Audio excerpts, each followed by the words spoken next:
अपनी ही शादी के समारोह में मैंने एक ऐसा वीडियो चलाया जो बिल्कुल ही अनुचित था। शुरुआत में मेरे दोस्तों और परिवार वालों को लगा कि ये सिर्फ एक मजाक है, स्क्रीन पर बस एक कपल मस्ती कर रहा है। लेकिन जैसे ही उन्होंने ध्यान से देखा, उन्हें एहसास हुआ कि वीडियो में जो महिला है वो आज की दुल्हन लुआन है, लेकिन उसके साथ जो आदमी था वो मैं बिल्कुल भी नहीं था। जब भीड़ सदमे में बैठी थी, उन्होंने ये भी देखा कि दुल्हन खुद अभी तक आई ही नहीं थी। मैं वहां खड़ा था, कमरे में मौजूद हर रिश्तेदार की तीखी नजरों के नीचे। मैंने एक हाथ में माइक्रोफोन उठाया और दूसरे हाथ से लू रुयान का नंबर मिलाया। उसने पहली बार फोन नहीं उठाया। मैंने हार नहीं मानी और बार बार कॉल करता रहा जब तक उसने आखिरकार फोन उठा लिया। गाड़ियों के हॉर्न की आवाज स्पीकर से साफ सुनाई दे रही थी। मेहमान इंजन की गरज सुनकर आपस में फुसफुसाने लगे। क्या लू परिवार की बड़ी बेटी सच में भाग रही थी? मैंने शांत स्वर में पूछा, तुम कहाँ हो? तुम क्यों चली गई? लू रुयान ने झुंझलाते हुए जवाब दिया, मुझे एक जरूरी काम है, दावत को टाल दो। मैंने पूछा, हमारी शादी से ज्यादा जरूरी कौन सा काम हो सकता है? उसकी गुस्से भरी आवाज पूरे हॉल में गूंज उठी। मैंने कहा ना, इसे टाल दो, मैं गाड़ी चला रही हूँ, बात करना बंद करो। आखिरकार मेरा गुस्सा भी फूट पड़ा। मैंने माइक में चिल्लाते हुए कहा, तुम सोचती हो बस टाल दो कहने से सब खत्म हो जाएगा? तुम्हें क्या लगता है ये जगह और इतने दूर से आए ये मेहमान क्या मायने रखते हैं? और मैं और चिन परिवार का क्या? मैंने इस सगाई के समारोह की तैयारी में 6 महीने लगाए और तुम्हें लगता है कि इसे टाल देना ही काफी है? तुम अपनी इज्जत तक दांव पर लगा रही हो सिर्फ भाग जाने के लिए। क्या तुम्हें सच में लगता है कि मैं अब भी तुम्हारा इंतजार करूंगा? जैसे ही ये शब्द मेरे मुंह से निकले, पूरा हॉल एकदम शांत हो गया। दूसरी तरफ लू रुयान भी सन रह गई। मेहमान हैरान थे, उनके दिमाग में तरह तरह के सवाल दौड़ रहे थे। क्या ये वही शांत और दब्बू आदमी है जिसे वे जानते थे? आखिरकार लू रुयान बोली, तुम क्या कह रहे हो? क्या तुम शादी रद्द करना चाहते हो? तुम्हारी इतनी हिम्मत नहीं है। मैंने ठंडी हंसी के साथ जवाब दिया, शादी रद्द करना कौन चाहता है, मैं या तुम? उसने झुंझला कर कहा, मैंने पहले ही कहा था, मुझे अस्पताल जाना है, कोई मेरी जान बचाने का इंतजार कर रहा है। मैंने हल्की व्यंग्य भरी मुस्कान के साथ कहा, अब तुम डॉक्टर बन गई हो? क्या तुम सिर्फ पहुंचकर ही किसी की जान बचा सकती हो? तो बताओ, अस्पताल में कौन है? क्या वो सच में मरने वाला है? क्या वो एक पल भी इंतजार नहीं कर सकता था? क्या तुम्हें सच में उसके लिए हमारी सगाई छोड़नी पड़ी? स्टेज के नीचे भीड़ में हलचल मच गई, यहाँ तक कि लू परिवार के लोग भी आपस में फुसफुसाने लगे। ऐसा कौन हो सकता है जो इतने महत्वपूर्ण समय पर उसे इस तरह मजबूर कर दे? कौन है जो लू परिवार की बड़ी बेटी, जो अपनी ठंडी और संयमित छवि के लिए जानी जाती है, उसे सब कुछ छोड़कर जाने पर मजबूर कर दे? तभी स्पीकर से लू रुयान की ठंडी आवाज आई, वो मेरा असिस्टेंट है, ईन। जैसे ही ये 2 शब्द बोले गए,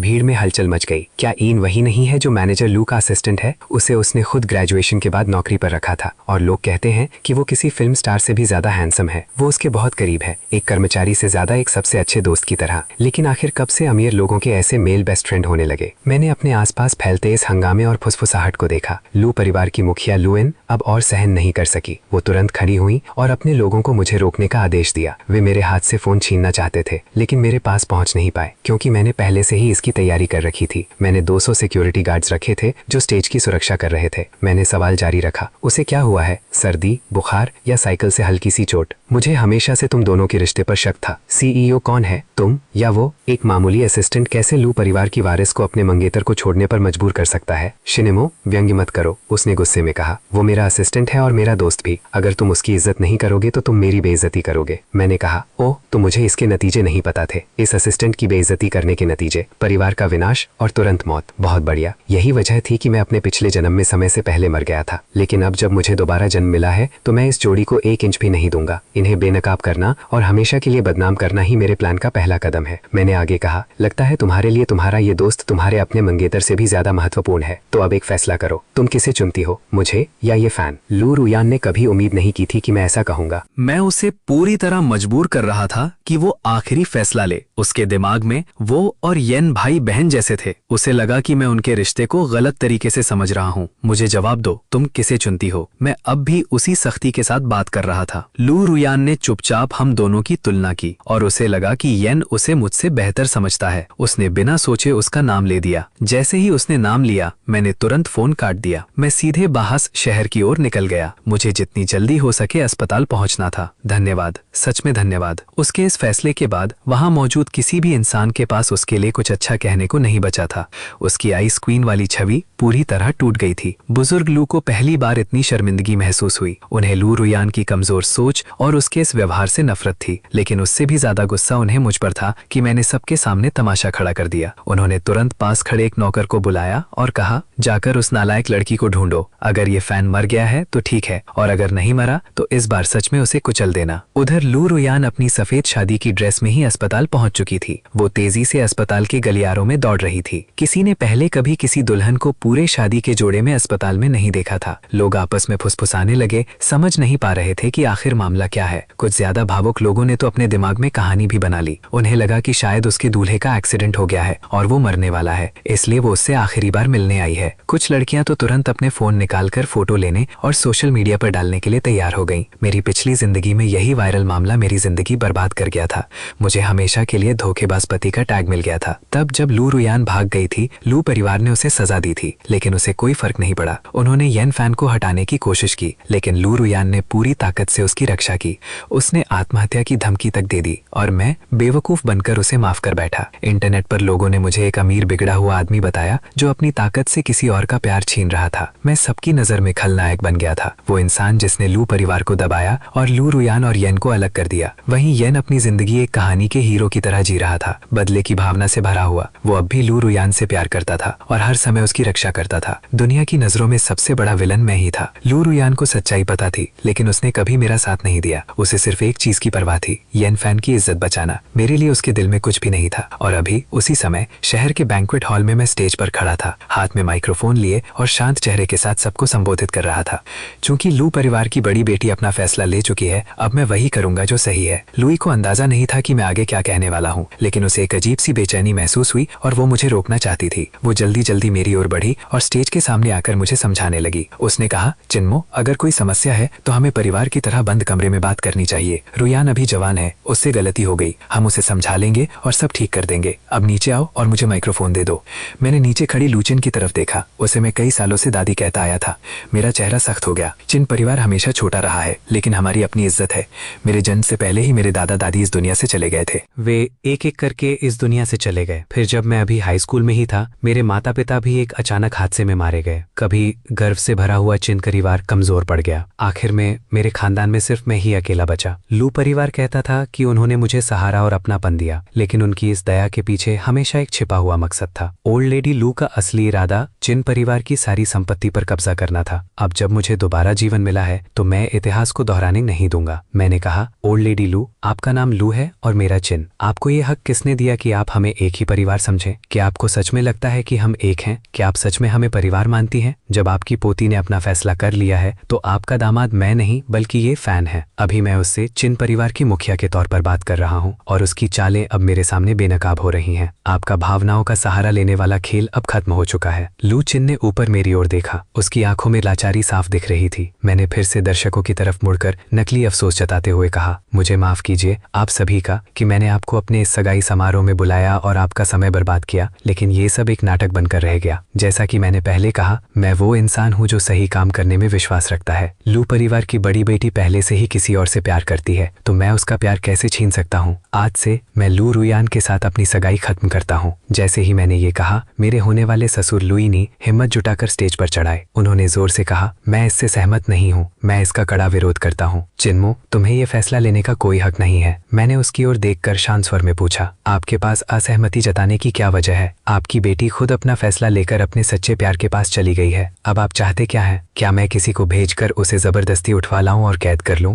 चिन परिवार ऐसे गैर कानूनी और गलत काम नहीं करता। मेरी परवरिश इसकी इजाजत नहीं देती। मेरे हर शब्द लू परिवार के लिए एक जोरदार तमाचा थे। मैं सबको ये दिखा रहा था कि उनके पास ना तो संस्कार है और ना ही उनकी बेटी में कोई शर्म बची है। लुईनी का चेहरा शर्म से लाल हो गया। वो हकलाते हुए बोला, रुयान को अपने फैसले के नतीजे समझ नहीं आए। अगर उसे पता होता कि सगाई टूट जाएगी तो वो वापस आ जाती। कृपया उसे एक और मौका दे दो। मैंने उसकी हालत देखी और तिरस्कार भरी नजरों से धीरे से सिर हिला दिया। सर, आपको कैसे पता कि मैंने उसे मौका नहीं दिया? उसने खुद ही उस रिश्ते को खत्म कर दिया है। क्या आप वो वीडियो भूल गए जो हमने समारोह शुरू होने से पहले देखा था? आपकी बेटी और येन पहले ही अपनी हदें पार कर चुके हैं। अब आपके विरोध का कोई मतलब नहीं है। आपका नया दामाद अभी अस्पताल में है। बेहतर होगा आप उसी की चिंता करें। और हाँ, दादी लू, क्या आप अभी भी अपने परिवार के लिए दामाद ढूंढ रही हैं? अगर हाँ, तो अगला प्लान क्या है? मेहमानों को उम्मीद नहीं थी कि मैं इतनी शांति से बात करूंगा। मैं पूरे आत्मविश्वास के साथ वहां खड़ा था, जैसे एक मजबूत इंसान। लुईनी इतने अच्छे दामाद को खोना नहीं चाहता था। वो अभी भी इसे बचाने की कोशिश कर रहा था। वो मेरे पास आया और धीरे से बोला, अमीर परिवारों में शादियां ऐसे ही चलती हैं। तुम अपना खेल खेलो, हम अपना खेल खेलते हैं। रुईयान इतने सालों से तुम्हारे साथ है, तुम अब अचानक पीछे नहीं हट सकते। उससे बस एक गलती हो गई है, उसे माफ कर दो। उसे अपनाना मतलब लू साम्राज्य का आधा हिस्सा पाना है। अपने पुराने रिश्ते और इतनी बड़ी दौलत के लिए ये फैसला वापस ले लो। ऐसा मान लो कि कुछ हुआ ही नहीं।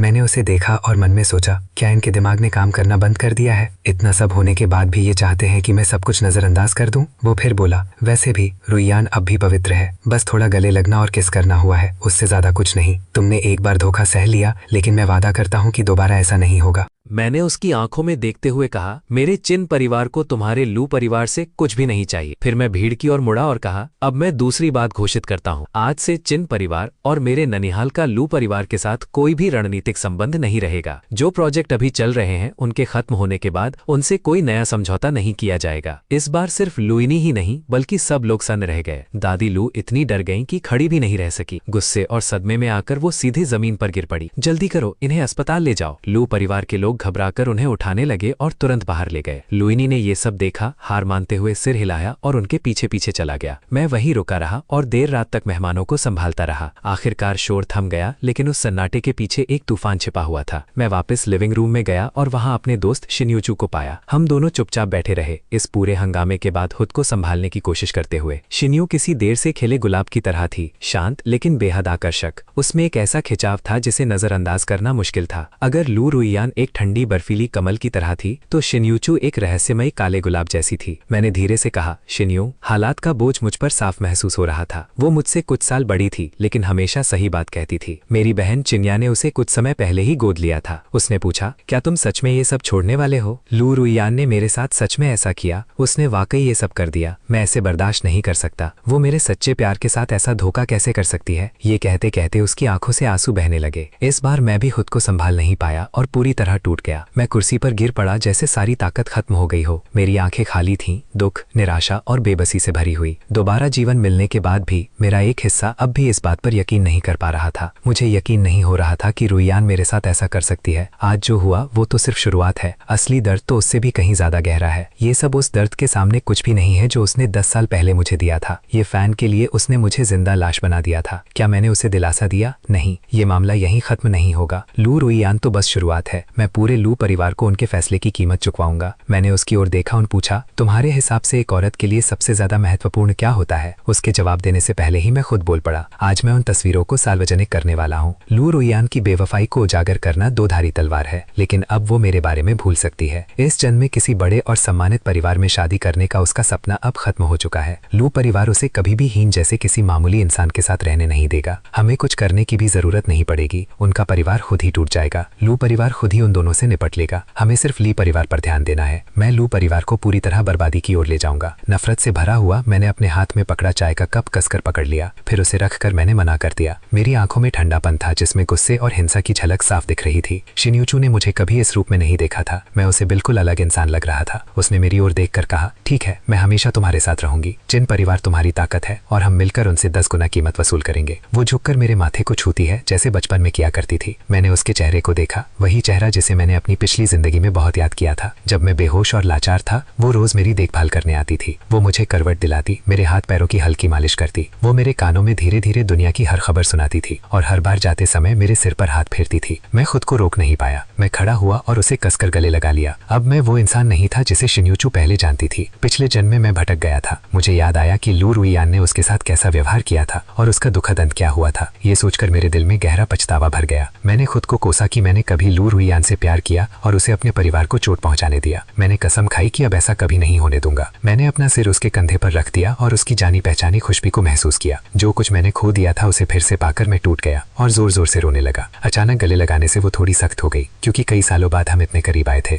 यूचू ने तो मुझे लगभग पाला ही था। मैं हर जगह उसके पीछे पीछे घूमता था जब तक कि मैं बड़ा नहीं हो गया और लू रुईयान से नहीं मिला। उसी औरत की वजह से मैंने शिन्यूचू से दूरी बना ली और उससे दूर रहने लगा। वो मुझे रोते हुए सुन रही थी और शायद उसे लगा कि मैं अब भी लू रुयान के साथ अपने रिश्ते के लिए दुखी हूँ। उसने हल्की सी आह भरी और पुराने दिनों की तरह मेरे गले के पीछे हाथ फेरकर मुझे शांत करने लगी, जैसे अपने रोने वाले छोटे भाई को संभालती थी। जैसे जैसे मैं अपने दिल का सारा दर्द बाहर निकाल रहा था, मुझे अंदर से एक नई ताकत और ऊर्जा महसूस होने लगी। मैंने कहा, दीदी अब आप आराम कर लो, कल हमें कंपनी में बहुत काम संभालना है। इतना कहकर मैं दरवाजे की ओर बढ़ा, लेकिन उसने मुझे रोक लिया। उसने पूछा, इतनी रात को कहाँ जा रहे हो? मैंने जवाब दिया, मैं वापस शादी वाले घर जा रहा हूँ, मुझे कुछ चीजें वापस लेनी है। वो मेरे माता पिता की निशानी है और मैं उन्हें लू रुयान के पास नहीं छोड़ सकता। जब उसे समझ आया कि मैं लू रुयान से माफी मांगने नहीं जा रहा हूँ तो उसने कुछ और नहीं कहा। उसने बस इतना कहा कि चिन परिवार का कोई आदमी मुझे वहां छोड़ आए। मेरे जाने के बाद शिन यूचू उस शांत कमरे में अकेली खड़ी रही। उसने ठंडी आवाज में सोचा, लू परिवार, अब हिसाब बराबर करने का समय आ गया है। शिन यूचू सिर्फ खूबसूरत ही नहीं थी, सिर्फ 22 साल की उम्र में चिन परिवार को संभाल पाना ही उसकी काबिलियत दिखाता था। उसने पूरे परिवार और बिजनेस को मजबूती से टिकाए रखा, यही उसकी असली ताकत थी। मेरे पिछले जन्म में उसकी खुशियां मैंने खुद बर्बाद की थी। मैं अपनी गलत इच्छाओं में बह गया और परिवार में उसकी ताकत छीन ली, वरना कैसे लू परिवार हमारे पूरे बिजनेस पर कब्जा कर पाता और कैसे मैं लू रुयान को शिन यूचू को इतनी दुखद मौत की ओर धकेलने देता। ताई पवेलियन एक लग्जरी विला प्रोजेक्ट था जिसे लू परिवार ने बनाया था। मेरी और लू रुयान की शादी का घर भी वहीं था और मैं सीधे अंदर चला गया। इन कमरों को देखकर, जो एक साथ जाने पहचाने भी थे और अजनबी भी, मेरे अंदर उदासी की लहर दौड़ गई। असल में मैंने सोचा था कि शादी के बाद हम मेरे पिता के पुराने घर में रहेंगे। मैं चाहता था कि हम चिन परिवार के पुश्तैनी घर में रहें, लेकिन लू रुयान ने मना कर दिया। उसने कहा कि उसे उस पुराने घर की सजावट बिल्कुल पसंद नहीं है। इसी बीच लू परिवार का नया प्रोजेक्ट भी तैयार हो चुका था। उसने जिद की कि मैं 50 मिलियन में विला नंबर 1 खरीदूं, जो उस प्रोजेक्ट का सबसे खास घर था। असल में मेरी मदद और निवेश की वजह से ही ये प्रोजेक्ट सफल हो पाया था। मेरे शामिल होने से पहले ये पूरा प्रोजेक्ट बुरी तरह असफल हो रहा था, लेकिन मेरे आने के बाद सब कुछ बदल गया और मेरे हाई सोसाइटी दोस्तों ने भी यहाँ घर खरीदना शुरू कर दिया। एक के बाद एक सबने यहाँ प्रॉपर्टी खरीदी। आखिर कौन नहीं चाहता था कि वो चिन परिवार के करीब रहे। इसके बाद मैंने घर की सजावट पर भी 50 मिलियन खर्च किए। हर एक चीज लू रुयान की पसंद के हिसाब से तैयार करवाई गई। मैंने आधा साल खुद इस काम की निगरानी की। मैं हमेशा सोचता था यही वो जगह है जहां हम अपनी पूरी जिंदगी बिताएंगे, इसीलिए ये बिल्कुल परफेक्ट होनी चाहिए। लेकिन आखिर में ये सब येन के ही काम आया। जब मैं लकवाग्रस्त होकर एक तरह से जिंदा लाश बन गया था, तब लू रुयान ने मुझे पुराने पुश्तैनी घर में छोड़ दिया। फिर उसने ये पूरा घर येन को दे दिया। मेरी मेहनत और पैसे से बना हुआ मेरा शादी का घर उनका प्यार जताने की जगह बन गया। कितनी बार वे दोनों वहीं साथ रहे होंगे, उसी बिस्तर पर जो मेरी शादी के लिए था। यही वो आखिरी बात थी जिसने शिन यूचू को पूरी तरह तोड़ दिया। वो कुछ लोगों को लेकर उस घर पर पहुंची और दरवाजा तोड़कर अंदर घुसी ताकि येन फैन को अपाहिज बना दे, लेकिन उसी घटना ने उसकी अपनी जान ले ली। ये सब सोचकर मेरा दिल जैसे टुकड़े टुकड़े हो जाता है। मेरे गले में खून भर आता है और फिर चमकता लाल खून सफेद कालीन पर गिरता है, जो बहुत डरावना लग रहा था। मैं अपने दुख के बोझ से वहीं जमीन पर गिर पड़ा। उधर शिंजिन सेंट्रल अस्पताल में लू रुयान को इस सब का जरा भी अंदाजा नहीं था। वो पूरे शहर में होने वाले एक बड़े विवाद का केंद्र बनने वाली थी। इस समय वो बस येन के अस्पताल के बिस्तर के पास बैठी थी। उसने उसका हाथ कसकर पकड़ा हुआ था। चेहरे पर चिंता साफ दिख रही थी और वो उसके पीले पड़े चेहरे को देख रही थी जो बेहोश पड़ा था। वो बहुत परेशान थी, लेकिन सौभाग्य से येन को ज्यादा चोट नहीं आई थी। उसे बस कुछ हल्की खरोंचे आई थी, अंदरूनी चोट नहीं थी, लेकिन टक्कर की वजह से वो बेहोश हो गया था। लू रुयान 2 घंटे से ज्यादा समय तक बिना हिले डुले उसके पास बैठी रही। उसे ये बिल्कुल भी नहीं पता था कि चिन परिवार के घर पर क्या हो रहा था। उसे ये भी नहीं मालूम था कि वो पूरे शहर में चर्चा का विषय बन चुकी है। लेकिन ये शोहरत अच्छी नहीं थी। कुछ देर पहले ही लोगों ने उसके बारे में सोशल मीडिया पर पोस्ट करना शुरू कर दिया था। उन्हें पूरी सच्चाई नहीं पता थी। उन्होंने बस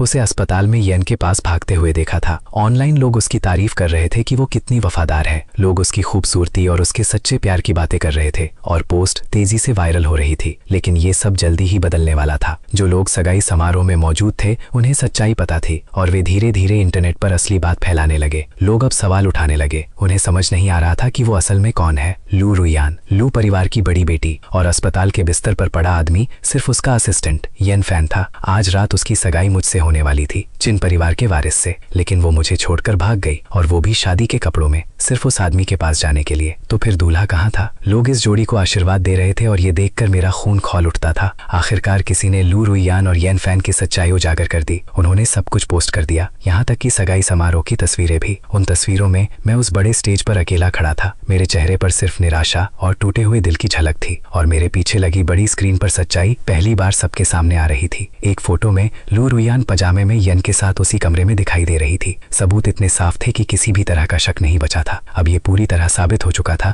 कि लू रुयान का यन फैन के साथ रिश्ता था। जनता की राय पल भर में बदल गई, लेकिन लू रुयान को इस बात का कोई अंदाजा नहीं था कि इंटरनेट पर क्या तूफान मचा हुआ था। जैसे ही वो अस्पताल पहुंची, उसने अपना फोन बंद कर दिया था। लोग लगातार उसे कॉल कर रहे थे और उसे डर था कि कहीं यन की नींद न टूट जाए। लेकिन असली वजह ये थी कि उसे समझ नहीं आ रहा था कि वो इस पूरे मामले को अपने परिवार और मेरे परिवार को कैसे समझाए। फोन बंद रखने से उसे ऐसा लग रहा था कि वो उस अस्पताल के कमरे में शांति से बैठी है। उसे लगा कि मैं बस कुछ समय के लिए इस स्थिति को स्वीकार नहीं कर पा रहा हूँ। वो सोच रही थी कि जब वो वापस जाकर मुझसे आमने सामने बात करेगी तो मुझे मना लेगी। उसे ये भी उम्मीद थी कि मैं अपने गुस्से के लिए उससे माफी मांगूंगा और फिर से उसे शादी के लिए प्रपोज करूंगा। उसे सच में लगता था कि वो मुझ पर एहसान कर रही है, मेरे व्यवहार को माफ करके मुझसे शादी करके। उसने तो यहाँ तक सोच लिया था कि हमारी शादी में यन को बेस्ट मैन बनाएगी और बच्चों को लू सरनेम देगी। इतने सालों तक मैं उसके लिए एक दबे हुए इंसान की तरह रहा था, इसलिए वो इसकी आदी हो चुकी थी। क्या उसे सच में लगता था कि वो अब भी कोई रानी है और मैं उसका वफादार सिपाही? लेकिन इस बार वो पूरी तरह भ्रम में थी। उसका वफादार सिपाही अब मर चुका था और उसे उसने खुद ही खत्म किया था। जब लू रुयान अपनी कल्पनाओं में खोई हुई थी, तभी अचानक दरवाजा जोर से खुला। वो डरकर उछल पड़ी और यन भी नींद में थोड़ा हिल गया। उसे लगा कि मैं उसे ढूंढते हुए वहां आ गया हूँ और उसका पूरा शरीर तनाव में आ गया। लेकिन अंदर आने वाला इंसान उसका पिता लू सेनाई था। वो कुछ बॉडीगार्ड्स के साथ अंदर आया। उसके चेहरे पर गंभीरता थी। लू रुयान ने थोड़ा शांत होकर उदासीन अंदाज में पूछा, आप यहाँ क्या कर रहे हैं? उसके पिता ने गुस्सा नहीं किया, बस कहा, तुम्हारी दादी गुस्से में बेहोश हो गई हैं। वो बगल वाले कमरे में हैं, तुरंत जाकर उन्हें देखो। ये सुनते ही लू रुयान ने यन का हाथ छोड़ दिया और तुरंत खड़ी हो गई। दादी गुस्से में बेहोश हो गई? आपने पहले क्यों नहीं बताया? चिन्मो क्या कर रहा है? वो इतनी सी बात भी संभाल नहीं सकता? उसने दादी को नाराज कर दिया। उसके चेहरे पर ठंडापन था और उसकी आवाज में सिर्फ मुझे दोष देने का भाव था। वो अपने पिता की ओर देखे बिना ही जल्दी जल्दी कमरे से बाहर निकल गई दादी को देखने के लिए। उसके मन में ये सब मेरी गलती थी, ये नहीं कि उसने अपनी ही सगाई छोड़ दी थी।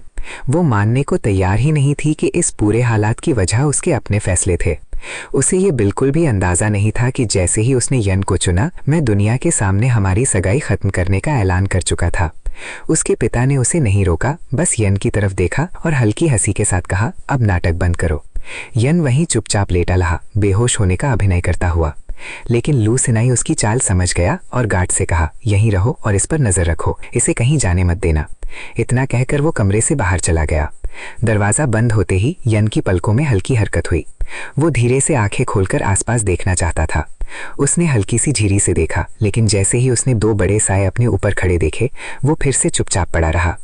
उधर लू रुयान बगल वाले वीआईपी कमरे में पहुंच गई, जहां परिवार के सिक्योरिटी गार्ड खड़े थे। वो अंदर गई और अपनी बूढ़ी दादी को बिस्तर पर कमजोर हालत में लेटे देखा। ये देखकर वो घबरा गई और तुरंत रोने लगी।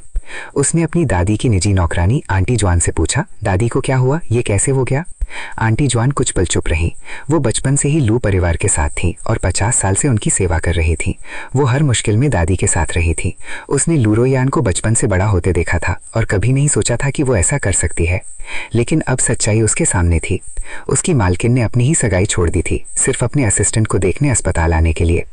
आंटी जॉन ने धीरे से कहा, मालकिन गुस्से में बेहोश हो गई थी, वो जल्द ही होश में आ जाएंगी। लू रुयान कुछ और पूछती उससे पहले ही बिस्तर पर लेटी बूढ़ी महिला ने धीरे धीरे आंखें खोल दी। आंटी जॉन तुरंत उनकी मदद करने दौड़ी और लू रुयान भी पास आ गई। दादी, आप ठीक हैं? आपको कैसा लग रहा है? फिर उसने पूछा, और चिन्मो कहाँ है? आप बेहोश हो गई थी। क्या वो तुम्हारे पीछे यहाँ तक आने की भी जरूरत नहीं समझा? लू रुयान ने अपनी शादी से भागने की बात का जिक्र तक नहीं किया। उसे ये भी एहसास नहीं था कि उसकी वजह से ही उसकी दादी बेहोश हो गई थी। इसके उलट वो यही मान रही थी कि गलती मेरी है, मैंने उनका ध्यान नहीं रखा। दादी अस्पताल में थी और मैं उनके पास नहीं था, बस यही बात उसके दिमाग में थी। तभी लू विंग ने अपनी पूरी ताकत जुटाकर उसे जोर से धक्का दे दिया। उन्होंने उसे घृणा भरी नजरों से देखते हुए कहा, मुझसे दूर रहो, मेरे पास तुम्हारी जैसी कोई पोती नहीं है। अब लू रुयान समझ गई कि सच्चाई सामने आ चुकी है, लेकिन फिर भी उसे कोई पछतावा नहीं था। उसने कहा, दादी आप क्या कह रही हैं? ये तो बस सगाई थी, बाद में भी हो सकती है। मैं चिन्मो से बात करके सब ठीक कर दूंगी। अभी उसे कॉल करती हूँ और उससे कहूंगी कि आपसे माफी मांगे। ये कहते ही वो मुड़ी और अपने बैग से फोन निकाल लिया। उसने फोन ऑन किया ताकि मुझसे जवाब मांग सके, लेकिन लू विंग ने तुरंत उसे रोक दिया। उनका चेहरा बिल्कुल पीला पड़ चुका था। उन्हें पता था कि लू रुयान को बाहर क्या हो चुका है। इसका कोई अंदाजा नहीं है कि मैं पहले ही सगाई तोड़ चुका हूँ। अगर वो अभी उसी घमंडी अंदाज में मुझे कॉल करती तो बात और बिगड़ जाती, इससे हालात और खराब होते और सुलह की कोई गुंजाइश नहीं बचती। उन्होंने कहा, अभी उसे फोन मत करो, पहले मेरी बात सुनो। इस बार लू रुहियान ने अपनी दादी की बात मान ली। वो चुपचाप फोन वापस रखकर खड़ी हो गई। ठीक है दादी, आप बताइए। लू विंग बिस्तर से टिककर बैठ गई और आंटी जुआन की तरफ देखा। उन्होंने इशारे से उसे बाहर जाने को कहा और दरवाजा बंद करवा दिया। जैसे ही आंटी जुआन बाहर गई, कमरे में सिर्फ लू विंग और लू रुहियान रह गई। अब लू विंग का चेहरा पूरी तरह गुस्से से भर गया था। उन्होंने उसे ठंडी और सख्त नजरों से घूरते हुए कहा, क्या तुम्हें जरा भी समझ है कि तुम क्या कर रही हो? क्या तुम्हें लगता है कि मैं अब बेकार हो गई हूँ और तुम्हें संभाल नहीं सकती? तुमने इस परिवार की इज्जत मिट्टी में मिला दी है। तुम्हारी वजह से लू परिवार ने कितना विश्वास खो दिया है, तुम्हें अंदाजा भी है। लू रुहियान डर के मारे वहीं जड़ हो गई। उसके पास कहने के लिए कुछ नहीं था और उसकी आंखों में आंसू भरने लगे, जैसे किसी बांध का दरवाजा टूट गया हो और पानी एकदम बह निकला हो। वो रोते हुए बोली, दादी मैंने ऐसा क्या कर दिया? आप मुझे इतनी डांट क्यों रही हैं? मैंने परिवार की इज्जत कैसे खराब कर दी? लू विंग गुस्से से बोली, तुम्हें अभी भी ये पूछने की हिम्मत है? मुझे बताओ, बगल वाले कमरे में कौन है? वो कौन है और उसे ऊपर वाले वीआईपी कमरे में रहने का हक किसने दिया? जैसे जैसे लू विंग बोल रही थी, उनका गुस्सा बढ़ता जा रहा था। वो सिर्फ लू रुहियान की इज्जत की वजह से खुद को रोक रही थी, वरना किसी और के साथ होती तो अब तक उसे खत्म कर देती। भले ही शादी अभी नहीं हुई थी, लेकिन दोनों की सगाई हो चुकी थी। फिर भी लू रुहियान का व्यवहार पूरी तरह गलत और अनैतिक था। लू विंग के जमाने में ऐसी औरत के साथ बहुत सख्ती से निपटा जाता, उसे सजा के तौर पर जान से मार दिया जाता। लू रुहियान ये सुनकर पूरी तरह सन्न रह गई। उसने कभी अपने परिवार को ये फैन के बारे में नहीं बताया था। मेरे अलावा बाकी सब लोग यही सोचते थे कि वो सिर्फ उसका असिस्टेंट है। उसे लगा जैसे उसका कोई मुकदमा चल रहा हो। वो घबरा कर बोली, उसकी आवाज कांप रही थी, दादी आपको कैसे पता चला कि ये फैन यहाँ है? क्या चिन्मो ने आपको बताया? वो ऐसा कैसे कर सकता है? मैंने उसे सब समझा दिया था। मेरे और ये फैन के बीच कुछ भी नहीं है, वो सिर्फ मेरा असिस्टेंट है। लेकिन चिन्मो तो छोटी छोटी बातों पर नाराज हो रहा है। लू विंग ने गुस्से में हंसते हुए कहा, कैसा असिस्टेंट होता है जिसके लिए तुम अपनी सगाई बीच में छोड़ देती हो? और कैसा असिस्टेंट होता है जिसके अस्पताल में होने पर उसकी बॉस खुद भागती हुई उसके पास पहुंच जाती है? क्या ये सच में बॉस और कर्मचारी का रिश्ता लगता है? कौन इस बात पर यकीन करेगा? लू विंग के सवालों के सामने लू रुहियान पूरी तरह उलझ गई। उसे समझ नहीं आ रहा था कि वो अपनी और येन के बीच के रिश्ते को अपनी दादी को कैसे समझाए। उसे यकीन था कि ये प्यार वाला रिश्ता नहीं है, बल्कि कुछ अलग ही है। वो उसे एक अपने जैसा मानती थी, जैसे खून का रिश्ता ना होते हुए भी परिवार जैसा लगाव हो। लेकिन क्या दादी इस बात पर विश्वास करती? उसी वक्त उसे लगा कि इस समस्या का हल सिर्फ एक ही है,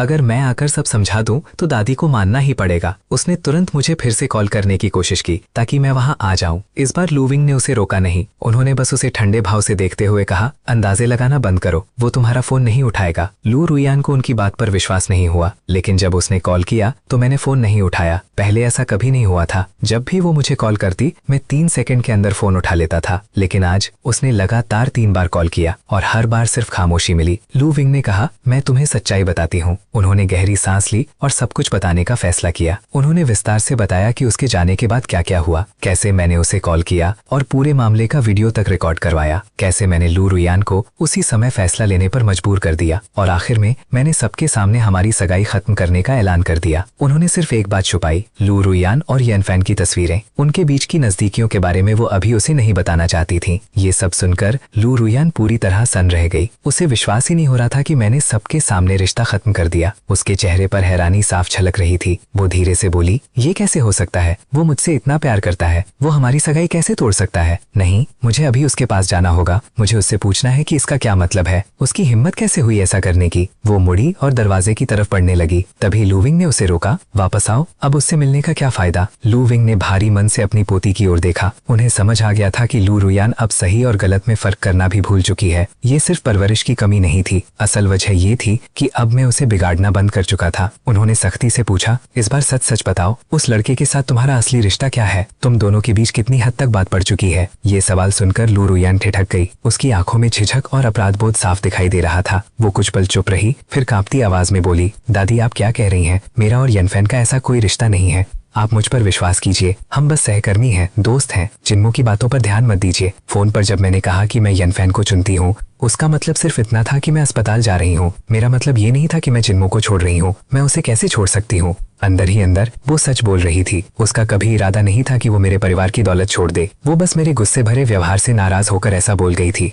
उसे ये समझ ही नहीं आया कि मैं उसके खेल से तंग आ चुका हूँ और मैंने उसे खुद अपने जाल में फंसा लिया है। लू विंग ने उसकी एक भी बात पर विश्वास नहीं किया। उन्हें बहुत निराशा हुई कि लू रुहियान अब भी झूठ बोलकर खुद को सही साबित करने की कोशिश कर रही है। उन्होंने गुस्से से कहा, मुझे तुम पर जरा भी भरोसा नहीं है और सबसे बड़ी बात, वहाँ मौजूद मेहमानों को भी नहीं है। वे सभी बहुत प्रभावशाली लोग हैं और उनमें से कई हमारे बिजनेस पार्टनर भी हैं। अगर तुम्हारी बेवफाई साबित हो गई तो तुम्हें अंदाजा है कि लू परिवार को कितना नुकसान होगा? ये सुनते ही लू रुहियान का चेहरा पीला पड़ गया। वो घबरा घबरा कर बोली, कौन? किसने कहा कि मैं बेवफा हूँ? बुजुर्ग महिला ने अब कुछ समझाने की जरूरत नहीं समझी। उन्होंने अपना फोन निकाला और कुछ तस्वीरें दिखाईं, लू रुयान और येन की साथ वाली तस्वीरें। उन्हें देखते ही उसकी आंखें डर से फैल गईं। वो हकलाते हुए बोली, ये तस्वीरें आपको कहाँ से मिली? किसने ली ये फोटो? दादी ने गुस्से में कहा, ये मायने नहीं रखता कि मुझे ये कहाँ से मिली, चाहे तुम्हारे और येन के बीच कुछ भी हो। अब वो मरने वाला इंसान है। अगर चिन परिवार उसे खत्म नहीं करेगा तो लू परिवार करेगा। वो तुम्हारी जिंदगी का सबसे बड़ा दाग है। ये सुनते ही लू रुयान अपने होश में आई। वो तुरंत बोली, नहीं, आप उसे छू भी नहीं सकती। मैं ऐसा नहीं होने दूंगी। अगर आपने उसे मारा तो पहले मुझे मारना होगा। लू विंग गुस्से से कांपते हुए बिस्तर पर गिर पड़ी। वो बोलने की हालत में भी नहीं थी, लेकिन लू रुयान को अब उनकी हालत का ध्यान ही नहीं था। वो सिर्फ उन तस्वीरों में उलझी हुई थी। वो जल्दी जल्दी बोली, अब मुझे याद आया, ये पिछले हफ्ते की बिजनेस ट्रिप की बात है। वो उस रात मेरे कमरे में सिर्फ काम की बात करने आया था। हम कंपनी के बारे में बात कर रहे थे, तभी उस पर कॉफी गिर गई। इसी वजह से मुझे कपड़े बदलने पड़े। आपको मुझ पर भरोसा करना होगा। मैं आपकी परवरिश में पली हूँ। मैं ऐसा घटिया काम कभी नहीं कर सकती। उसकी इस बेताबी को सुनकर दादी थोड़ी देर के लिए सोच में पड़ गई। तस्वीरों में अंदर क्या हुआ ये तो नहीं दिख रहा था, लेकिन हालात बहुत संदिग्ध लग रहे थे। एक लड़का और एक लड़की रात में अकेले कमरे में, और फिर उसका नाइट ड्रेस में होना, ये सब किसी को भी शक में डाल सकता था। उसकी सफाई बहुत कमजोर लग रही थी। जब लू रुयान ने देखा कि शक अभी भी बना हुआ था तो उसने और जोर देकर अपनी बात रखी। अब हम अभी अस्पताल में हैं। आप चाहें तो अभी किसी डॉक्टर को बुला सकती हैं। वो मेरी जांच कर सकती हैं ताकि आपको यकीन हो जाए कि मैं अब भी साफ हूँ। अपनी पोती को इतने भरोसे के साथ बोलते देख लू विंग थोड़ा विश्वास करने लगी, लेकिन उनके मन में उलझन अभी भी थी। अगर उनके बीच कुछ नहीं था तो लू रुयान येन की इतनी रक्षा क्यों कर रही थी? अब लू रुयान समझ गई कि वो सच्चाई ज्यादा देर तक छुपा नहीं सकती। उसने गहरी सांस ली और सब कुछ बताना शुरू किया। येन 1 साल पहले लू कंपनी में काम पर आया था और उसके काम से खुश होकर उसने उसे अपना पर्सनल असिस्टेंट बना लिया। धीरे धीरे उसे लगा कि येन बाकी लोगों से अलग है। जहां दूसरे लोग उसके पीछे पागल रहते थे या मैं चुपचाप उसका ख्याल रखता था, वहीं येन कुछ अलग ही था। लू परिवार में 3 पीढ़ियों से सिर्फ महिलाएं ही थी। उसका कभी कोई छोटा भाई नहीं था और वो हमेशा एक भाई जैसा रिश्ता चाहती थी। येन ने वो खालीपन भर दिया। पिछले 1 साल में लू रुयान उस पर बहुत ज्यादा निर्भर हो गई। वो उसकी हर छोटी बड़ी बात मानने लगी, चाहे वो कितनी भी बेवजह क्यों ना हो। ये सब सुनकर बुजुर्ग महिला का मन किया कि उसे जोर से थप्पड़ मारे। उन्होंने सोचा, छोटा भाई, ऐसा कोई रिश्ता नहीं होता। खून का रिश्ता नहीं, लेकिन इतनी नजदीकियां, कौन इस बात पर विश्वास करेगा? सिर्फ कोई बेवकूफ ही इस पर यकीन करेगा। लेकिन अब मैं पहले जैसा बेवकूफ नहीं रहा था। शायद इसी वजह से मैंने इस पूरे मामले को इतनी ठंडे दिमाग से संभाला। मेरे अंदर बहुत समय से जमा निराशा अब पूरी तरह टूट चुकी थी। हर बार जब मैंने उस पर भरोसा किया, उसने मुझे और दूर धकेल दिया। इसीलिए मैंने सबके सामने सगाई खत्म कर दी। दादी लोग गुस्से में अपना सीना पीटने लगी और जमीन पर पैर पटकने लगी। वो रोते हुए कहने लगी कि उनके पूर्वजों ने ऐसा कौन सा पाप किया था जो उन्हें ऐसी पोती मिली। डांट जारी रही और लू रुयान को लगा कि उसके साथ गलत हो रहा था। तभी अचानक दरवाजे पर जोर जोर से दस्तक हुई। उसके पिता बाहर से बोले कि उनके पास बहुत जरूरी खबर है। दादी ने उन्हें अंदर आने को कहा। वो जल्दी से अंदर आए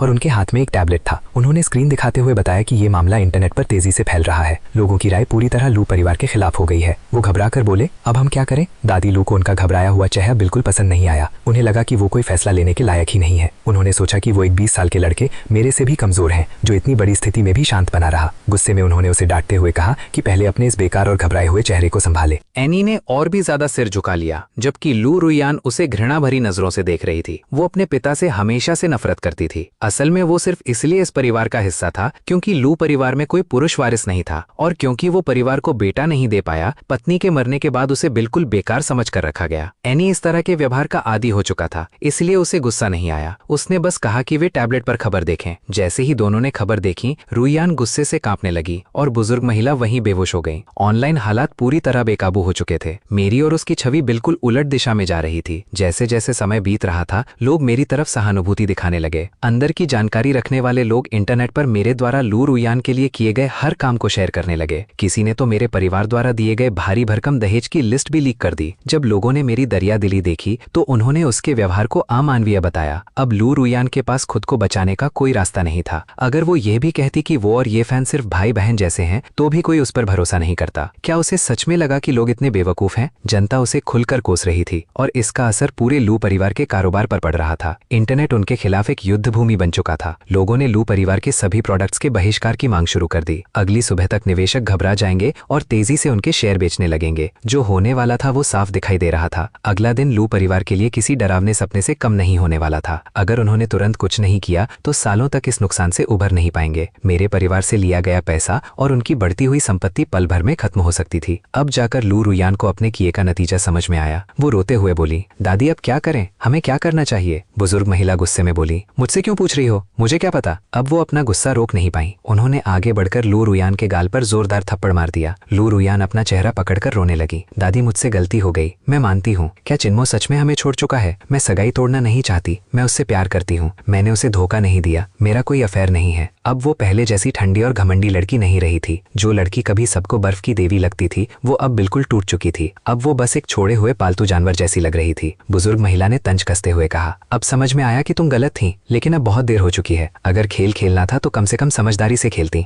दूसरे आदमी को साथ रखते हुए इतना दिखावा करने की क्या जरूरत थी? तुमने अपनी इज्जत तो बर्बाद की ही, साथ में पूरे लू परिवार को भी डुबो दिया। कमेंट्स देखकर अब दादी भी भाई बहन वाली बात पर विश्वास नहीं कर पा रही थी। सच्चाई समझते ही उनकी आंखों में आंसू आ गए। उन्हें साफ दिख रहा था कि उनका सालों पुराना पारिवारिक नाम अब मिट्टी में मिल रहा है। वो लू रुयान से नफरत करने लगी, लेकिन मुझसे और भी ज्यादा नफरत करने लगी, क्योंकि मैंने इस मामले को इतना बड़ा बना दिया था। उनके हिसाब से सिर्फ सगाई तोड़ना काफी था। मुझे इसे पूरे शहर में मुद्दा नहीं बनाना चाहिए था। अगर उन्हें पता चल जाता कि ये सब मेरे ही इशारे पर हो रहा है तो शायद वो गुस्से से खून उगल देती। एनी ने खड़े होकर पूछा, माँ अब हमें क्या करना चाहिए? फिर थोड़ी देर रुककर बोला, हमें तुरंत 2 काम करने होंगे। पहला, ऑनलाइन फैली खबर को कंट्रोल करना होगा, अपने लोगों से कहकर इसे दबाना होगा। दूसरा, चिन्मो को मजबूर करना होगा कि वो प्रेस कॉन्फ्रेंस करे। उसे आगे आकर सारा दोष अपने ऊपर लेना होगा। लू रुयान और लू विंग एक दूसरे को बेबसी से देखने लगी। क्या करना है ये समझना आसान था, लेकिन उसे करना बेहद मुश्किल था, खासकर मुझे दोषी ठहराना। लू रुयान को तो कोई वजह भी नहीं मिल रही थी कि मुझे गलत ठहराया जाए। जब एनी ये योजना बता रहा था तो लू परिवार की महिलाएं हैरान रह गईं। जिस आदमी को वे हमेशा कमजोर और बेकार समझती थी, वही आज इतना बड़ा प्लान बना रहा था। जो दामाद उन्हें निकम्मा लगता था, वही अब उनकी आखिरी उम्मीद बन गया था। अभी कुछ देर पहले तक दादी उसे कमजोर कह रही थी, लेकिन अब वही बात उल्टी पड़ गई। पहला कदम आसान था। लू परिवार के पास खुद की एंटरटेनमेंट कंपनी थी और वे आसानी से कोई नया स्कैंडल खड़ा कर सकते थे। किसी बड़े सेलिब्रिटी की अफेयर की खबर फैलाकर लोगों का ध्यान तुरंत भटकाया जा सकता था।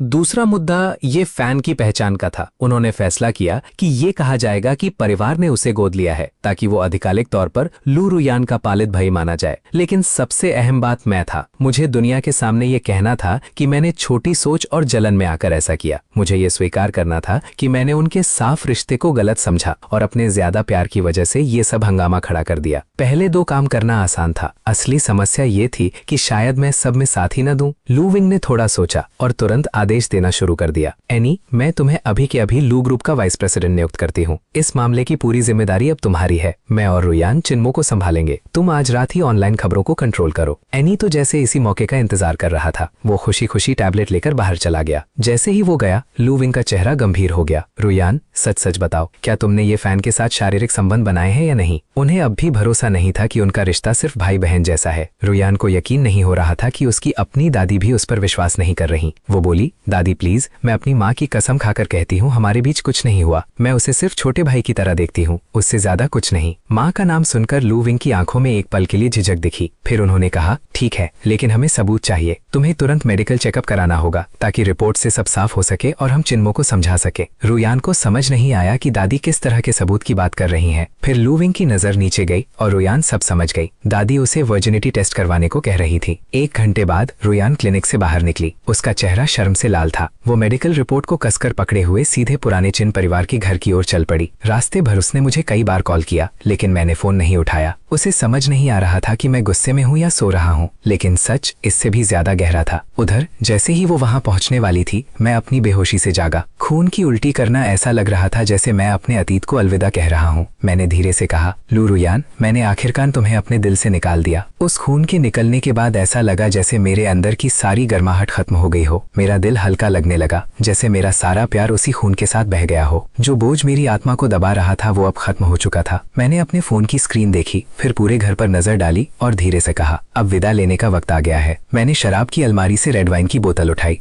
गिलास लेने की जरूरत भी नहीं समझी, सीधे बोतल से ही लंबा घोट लिया। अचानक मैंने बोतल को हमारी शादी की फोटो पर दे मारा। कांच टूट गया और फोटो लाल रंग में भीग गई। मैंने बिना रुके दूसरी बोतल खोल ली। कुछ और पीने के बाद मैं बेडरूम की तरफ बढ़ा। मैंने लू रुयान की खास बनाई गई शादी की ड्रेस उतारी। उस पर शराब डालने के बजाय मैंने लाइटर निकाला और आग जला दी। ये ड्रेस बनाने में पूरे 6 महीने लगे थे और इसमें कीमती रत्न जड़े हुए थे। मैं उसे जलते हुए देखता रहा और सोचता रहा कि मैंने उसे परफेक्ट शादी देने के लिए कितनी मेहनत की थी। मैं तो खुद यूरोप तक गया गया था उस शादी की ड्रेस को लेने के लिए। वो एक मास्टर टेलर द्वारा खास तौर पर बनाई गई थी, लेकिन अब उस ड्रेस की कोई जरूरत नहीं रही। मैंने हमारी साथ वाली तस्वीरों के फ्रेम भी उठा लिए और उन्हें भी आग में फेंक दिया, बस उन्हें जलते हुए देखने के लिए। आग की तेज रोशनी देखकर दरवाजे पर खड़े चुन परिवार के बॉडीगार्ड सतर्क हो गए। वे अंदर आने की हिम्मत नहीं कर पाए, इसलिए बाहर से ही चिल्लाकर पूछने लगे, यंग मास्टर आप ठीक हैं? क्या हमें अंदर आना चाहिए? मैंने ठंडे स्वर में आदेश दिया, मेरी सारी चीजें पैक करो और इस जगह को पूरी तरह तोड़ दो। पिछली जिंदगी में मुझे ये दुल्हन वाला कमरा बेहद नफरत भरा लगता था। यही वो जगह थी जहां लूरियान ने मुझे बर्बाद कर दिया था। यहीं उसने मुझे एक बेबस हालत में छोड़ दिया था और वही कमरा उसके और येन के लिए छेलने की जगह बन गया था। मैंने उस कमरे की तरफ दोबारा मुड़कर भी नहीं देखा, बस बोतल से सीधे शराब पीते हुए आगे बढ़ता गया और सब कुछ पीछे छोड़ दिया। मैं नशे में था और मेरे पास जाने के लिए कोई ठिकाना नहीं था। मेरे पास हर जगह प्रॉपर्टी थी, लेकिन कहीं भी घर जैसा एहसास नहीं था। वो नया घर अब सिर्फ लोरियान के धोखे की याद बन चुका था और चुन परिवार की हवेली वो जगह थी जहां से शिन्यूचू मुझसे छीन ली गई थी। वहां रहना मतलब हर पल दर्द सहना था। मैं अकेला सड़कों पर भटकता रहा, जैसे कोई भटका हुआ साया, बिल्कुल अकेला और टूटा हुआ। मुझे खुद पर एक बेघर कुत्ते जैसा एहसास हो रहा था जो रात भर सड़कों पर भटकता रहता है। कुछ देर बाद मैंने अपना फोन निकाला और उसकी सेटिंग्स बदल दी। लड़खड़ाते कदमों और धुंधली नजरों के साथ में आगे बढ़ता रहा। सड़क के किनारे एक 5 स्टार होटल दिखा और बिना सोचे समझे मैं सीधे वहीं चला गया। मुझे पैसों की कोई परवाह नहीं थी। मैंने तुरंत प्रेसिडेंशियल स्वीट बुक कर लिया, की कार्ड लिया और अपने अस्थायी ठिकाने की ओर बढ़ गया। मैं अकेला लिफ्ट में दाखिल हुआ और सीधे 66वीं मंजिल सबसे ऊपर जाने लगा, लेकिन 50वीं मंजिल पर लिफ्ट अचानक रुक गई। दरवाजा खुला और एक बिखरे हुए कपड़ों में एक लड़की अंदर आई। उसके कंधे पर एक बड़ा बैग था और वो लगभग भागते हुए लिफ्ट में घुसी। अंदर आते ही उसने घबराकर बटन दबाया, जैसे किसी से बचने की कोशिश कर रही हो। मैंने अपनी धुंधली नजरों से उसे देखने की कोशिश की। वो जवान लग रही थी, शायद हाल ही में कॉलेज से निकली होगी। लंबी कदकाठी टाइट सफेद ड्रेस में उसकी खूबसूरती किसी से कम नहीं थी, यहाँ तक कि लूरियान को भी टक्कर दे सकती थी। मैंने बस एक नजर डाली और फिर नजरें हटा ली। मेरी हालत पहले ही खराब थी, मुझे सिर्फ आराम चाहिए था, लेकिन वो लड़की मुझसे भी ज्यादा लड़खड़ा रही थी। वो संभल नहीं पा रही थी और अचानक मेरी तरफ झुक गई। मैंने सहेज ही उसे पकड़ लिया। जैसे ही मैंने उसे थामा, उसकी त्वचा छूते ही ऐसा लगा जैसे किसी चिकनी ठंडी जेड पत्थर को छू लिया हो। वो मुझसे लिपट गई, जैसे डूबता हुआ इंसान किसी सहारे को पकड़ ले। उसने धीरे से फुसफुसाया, मुझे बचा लो प्लीज। तभी मुझे एहसास हुआ कि कुछ गड़बड़ है। उसके शरीर का तापमान असामान्य रूप से ज्यादा था। उसके गोरे चेहरे पर लालिमा फैल रही थी। मैं कुछ समझ पाता उससे पहले ही उसने मेरा गला पकड़कर मुझे अपनी ओर खींचा और मेरे होठों पर अपने होठ रख दिए। लिफ्ट का दरवाजा खुला और मैं उसे अपनी बाहों में उठाकर सीधे अपने स्वीट में ले गया। अंदर पहुंचते ही वो और बेचैन हो गई। उसने जल्दी जल्दी अपने और मेरे कपड़े खींचने शुरू कर दिए। कुछ मत बोलो, उसने धीमी आवाज में कहा, बस मेरे साथ रहो। उसने फिर मुझे चुप कराने के लिए चूम लिया। शराब के नशे में मैं खुद को रोक नहीं पाया। मैंने आंखें बंद कर ली और खुद को उस पल में बहने दिया। उधर उसी समय लूरियान जब पुराने चुन परिवार के घर पहुंची तो उसके मुंह पर दरवाजा बंद कर दिया गया। काफी देर तक विनती करने के बाद घर के नौकर ने उसे ठंडे स्वर में सच बताया कि मैं पहले ही पुराने शादी वाले घर जा चुका हूँ। ये सुनते ही वो तुरंत वहाँ भागी। उसे यकीन था कि मैं अब भी उससे प्यार करता हूँ और वहीं उसका इंतजार कर रहा हूँ। लेकिन जब वो वहाँ पहुंची तो मैं वहाँ नहीं था। उसकी जगह उसे मेरे बॉडीगार्ड दिखे जो बेसबॉल बैट से घर का हर सामान तोड़ रहे थे। हर एक चीज को पूरी तरह नष्ट किया जा रहा था। ये देखकर लूरियान गुस्से से कांप उठी और चिल्लाई, तुम लोग क्या कर रहे हो? किसने कहा सब कुछ तोड़ने को? अभी के अभी रुक जाओ। बॉडीगार्ड उसे पहचानते थे। वो लगभग इस घर की मालकिन बनने वाली थी। उनमें से एक बोला, ये यंग मास्टर का आदेश है। वे सब उलझन में खड़े थे। उन्हें समझ नहीं आ रहा था कि किसकी बात माने। अगर बाद में मैंने लोरियान को वापस स्वीकार कर लिया तो क्या वे मेरे आदेश मानने की सजा भुगतेंगे? ये सच में एक मुश्किल फैसला था।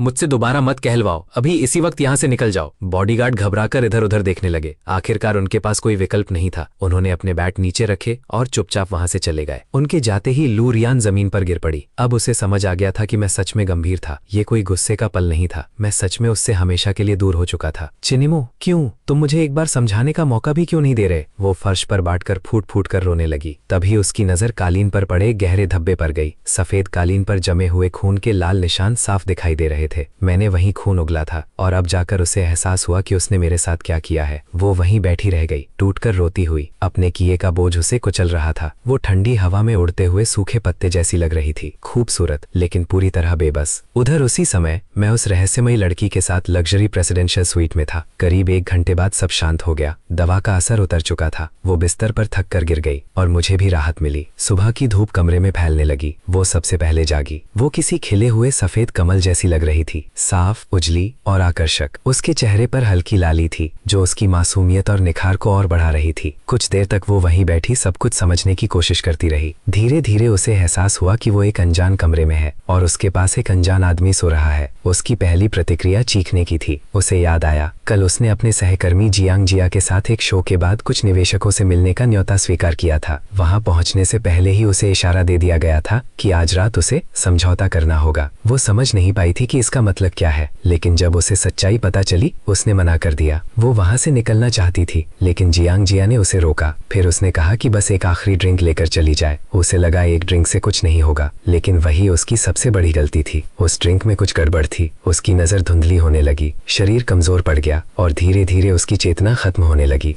बाद में जो कुछ हुआ उसकी यादें धीरे धीरे लौटने लगी। वो चुपचाप मुझे देखती रही। उसे एहसास हुआ कि पिछली रात उसने ही मुझे पकड़कर रोका था। शर्म और उलझन के बीच उसने फिर मेरी तरफ देखा और ये भी नोटिस किया कि वो दिखने में बुरा नहीं था। धीरे से उसने फुसफुसाया, कम से कम तुम थे। अगर कोई और होता तो शायद मैं खुद को खत्म कर लेती। वो बिस्तर से उतरी, अपने फटे हुए कपड़े उठाए, लेकिन वे पहनने लायक नहीं थे। मजबूर होकर उसने मेरा कोट पहन लिया। थोड़ी देर सोचने के बाद उसने अपनी गर्दन से नेकलेस उतारा और उसे बेड साइड टेबल पर रख दिया। उसके साथ एक छोटा सा नोट भी छोड़ दिया। हल्की कड़वी मुस्कान के साथ वो बुदबुदाई, शायद इसे बदले के रूप में छोड़ना ठीक है, धन्यवाद। उसने एक आखिरी बार मेरी तरफ देखा, जैसे मेरे चेहरे को याद में बसाना चाहती हो, फिर बिना पीछे मुड़े कमरे से बाहर चली गई। जब मैं जागा तब तक वो जा चुकी थी। मैंने बेड साइड टेबल पर रखा नेकलेस और नोट देखा। नोट में लिखा था, ये बस एक गुजरती हुई रात थी, ये नेकलेस तुम्हारे लिए है। मैंने उस नेकलेस को उठाया, उसे पास लाकर हल्की सांस ली, जैसे उसकी खुशबू अब भी उसमें बाकी हो। चादरों पर पिछली रात के चमकीले लाल धब्बे साफ दिखाई दे रहे थे। मेरे होंठों पर एक ठंडी मुस्कान आ गई। मेरे साथ सोकर भागने की कोशिश करती हो? इतनी आसानी से नहीं। मैंने अपना फोन उठाया और अपने बॉडीगार्ड को कॉल किया। लुओ,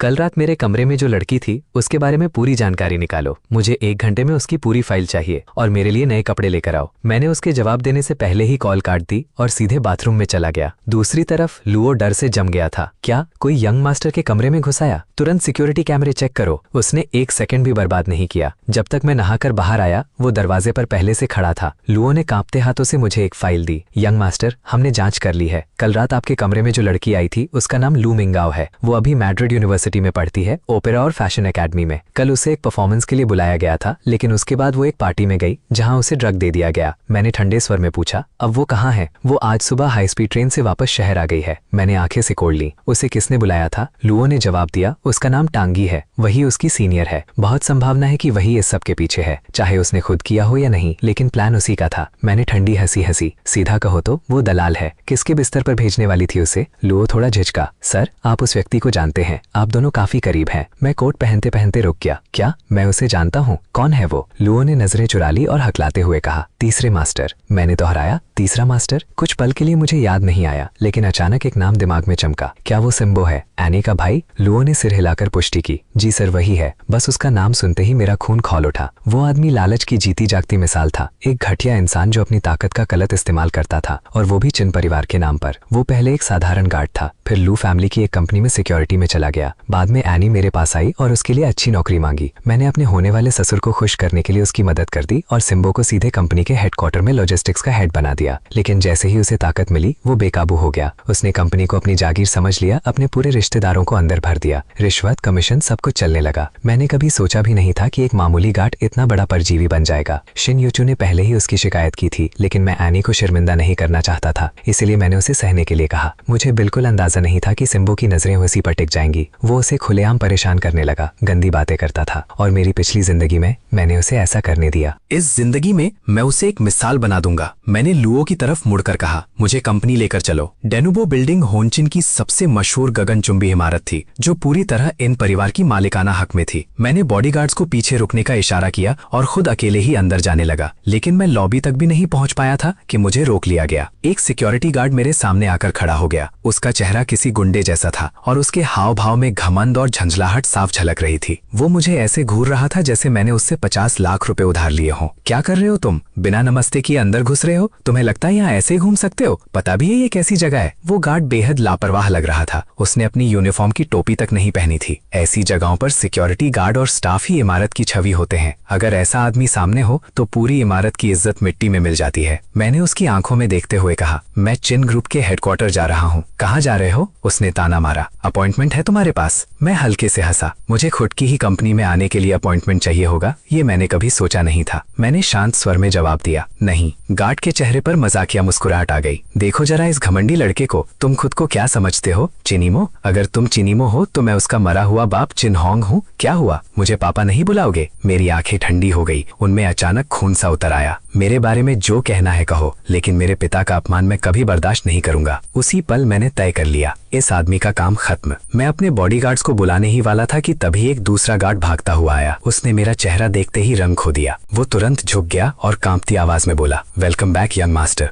हमें माफ कर दीजिए सर, हमें नहीं पता था कि आप आने वाले हैं। हमने आपके स्वागत की कोई तैयारी नहीं की। पहला गार्ड, जो लगभग 40 साल का था, मुझे हैरानी से घूरने लगा। ये तुम्हारा यंग मास्टर है? मजाक मत करो। जिन परिवार का वारिस कभी अकेला नहीं चलता, उसके साथ हमेशा 7-8 बॉडीगार्ड होते हैं। उसकी आवाज में अभी भी घमंड भरा था, लेकिन मैंने उसे बिल्कुल नजरअंदाज कर दिया। मैंने उस गार्ड की तरफ देखा जिसने झुककर मुझे सलाम किया था और ठंडे स्वर में उससे पूछा, तुम मुझे कैसे पहचानते हो? मैंने पूछा। वो बोला, सर आप 1 साल पहले कंपनी आए थे, तब मुझे आपको देखने का मौका मिला था। खुरदरे चेहरे वाला गार्ड ये सब सुन रहा था और उसके चेहरे के भाव बदलने लगे। अब उसे समझ आ गया कि दूसरा गार्ड मजाक नहीं कर रहा था। आखिरकार उसे एहसास हुआ, मैं सच में चिन्मो हूँ। उसने मुझे ध्यान से देखा और मेरी शख्सियत से निकलती हुई गरिमा को महसूस किया, लेकिन सच्चाई जानने के बाद भी वो खास डरता हुआ नहीं लगा, बल्कि वो एक चिपचिपी घटिया मुस्कान के साथ मेरे पास आया। यंग मास्टर, जीजा जी, आखिरकार आपसे मिल ही लिया। मैं शियाओ काई हूँ, लूरियान का कजिन, यहाँ सिक्योरिटी का डिप्टी हेड हूँ। हम तो परिवार हैं। वो मेरे कान के पास झुककर बोला, पेट बाहर निकालकर एक बेहुदा सलाम ठोक दिया। वो एक अनपढ़ गुंडा था। मुझे समझ नहीं आ रहा था कि वो मेरी कंपनी में कैसे घुस आया। उसके शरीर से सड़ी हुई बदबू आ रही थी, जैसे कई दिनों से नहाया ही ना हो। उसकी बदबूदार सांस से मुझे उल्टी आने लगी। मैंने तुरंत उसे धक्का देकर दूर कर दिया ताकि ताजी हवा ले सकूं। मैंने दूसरे गार्ड की तरफ मुड़कर आदेश दिया, पूरी सिक्योरिटी टीम को यहाँ बुलाओ। उसे नहीं पता था मैं क्या करने वाला हूँ, लेकिन वो मेरे आदेश को अनदेखा करने की हिम्मत नहीं कर सकता था।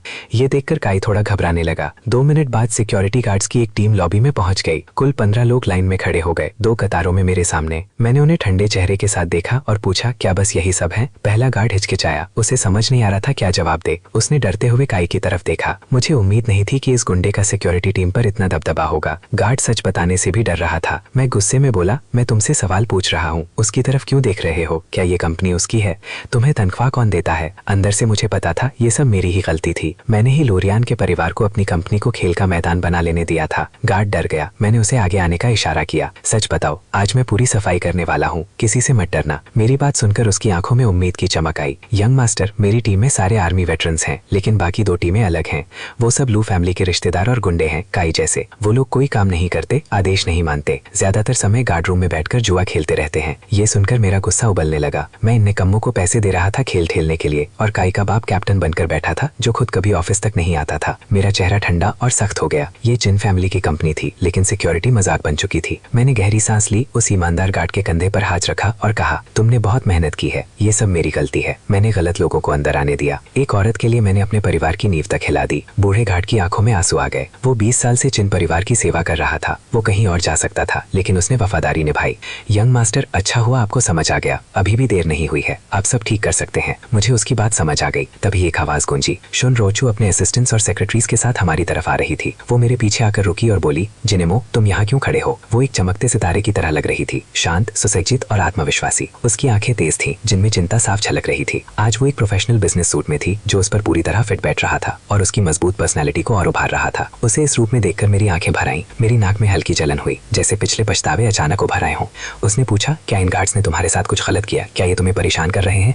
वो समझ रही थी कि सिक्योरिटी टीम ने मेरे साथ बदतमीजी की है। उसे इन लोगों की असलियत पता थी। अगर मैंने उसे पहले रोका ना होता तो वो इन्हें कब का निकाल चुकी होती। उसकी नजर में मैं हमेशा एक जिद्दी बच्चे जैसा था। मैंने धीरे से कहा, दीदी, मुझसे गलती हो गई। मेरी बेवकूफी की वजह से आपको बहुत परेशानी हुई। वो चौंक गई। उसने ओल्ड माँ की तरफ देखा। ओल्ड माँ ने सिर हिलाकर इशारा किया। मैं सच में बदल गया हूँ। शुन रोचू ने मेरी तरफ देखा। उसकी आंखों में भरोसा था। उसने बिना एक पल गवाई कहा, जिनेमो, तुम मेरे सबसे करीब हो। तुम जो भी फैसला करोगी, तुम्हारी बहन हमेशा तुम्हारे साथ खड़ी रहेगी। उसकी बात सुनकर ऐसा लगा जैसे कोई लहर सीधे मेरे दिल पर आकर टकराई हो। मैं इतना भावुक हो गया कि मेरी आंखों में आंसू आ गए, लेकिन मुझे पता था उसका साथ सिर्फ शब्दों तक सीमित नहीं था। मेरी पिछली जिंदगी में बस एक फोन कॉल पर उसने बिना किसी हिचकिचाहट के पूरी कंपनी मुझे सौंपती थी। क्या वो सच में मेरी हर बेवकूफी भरे फैसले का भी इतना ही साथ देती थी? जब मैं एक जिंदा लाश बन चुका था तब भी वही थी जो मेरी हर सांस का ख्याल रखती थी। मैंने मन ही मन कसम खाई, दीदी मैं पहले तुम्हें बचा नहीं पाया, लेकिन इस बार मैं इन परजीवियों को नहीं छोड़ूंगा। मैं गुस्से से उबलता हुआ सीधे प्रेसिडेंट ऑफिस में चला गया। मैंने उन सभी दस्तावेजों को देखना शुरू किया जो उसने इकट्ठा किए थे। गुस्से में मैंने मेज पर जोर से मुक्का मारा। तब मुझे पता चला शान रोचू कभी भी लापरवाह नहीं थी। वो हर समय उन लोगों पर नजर रखे हुए थी। भले ही वो उन्हें रोक नहीं पाई, लेकिन उसने उनकी हर हरकत रिकॉर्ड की थी। उनके हर गैर कानूनी काम का सबूत था। उन्होंने जितना भी पैसा चुराया था उसका पूरा हिसाब मौजूद था। उसके पास इतना सबूत था कि वो उन सबको बर्बाद कर सकती थी। वो बस उस दिन का इंतजार कर रही थी जब मैं सच्चाई समझूंगा। मेरी पिछली जिंदगी में मैंने कभी इन फाइलों को देखा ही नहीं था, लेकिन इस बार ये सब मेरे हाथ में था। जैसे जैसे मैं पढ़ता गया मुझे एहसास हुआ कि ये लोग कितनी हद तक गिर चुके थे। उदाहरण के लिए लूरियान का चाचा, वो मेरी सोच से भी ज्यादा घटिया निकला। वो पूरी कंपनी के लॉजिस्टिक्स का हेड था। पिछले 1 साल में कंपनी की हर खरीद उसके हाथों से होकर गुजरती थी। वो हर सप्लायर से रिश्वत और कमीशन लेता था। मैंने अपनी बहन की तरफ देखा और सोचा, मैं इतना बेवकूफ कैसे हो सकता हूँ? मुझे खुद को थप्पड़ मारना चाहिए। मैं खुद पर बेहद गुस्सा था, लेकिन जब मैंने अगली बात पढ़ी तो खुद को और भी जोर से मारने का मन किया। ये एक आदमी इन्वो के बारे में था। वो कंपनी की महिला कर्मचारियों को निशाना बना रहा था। वो उन्हें छेड़ता था, गंदी हरकतें करता था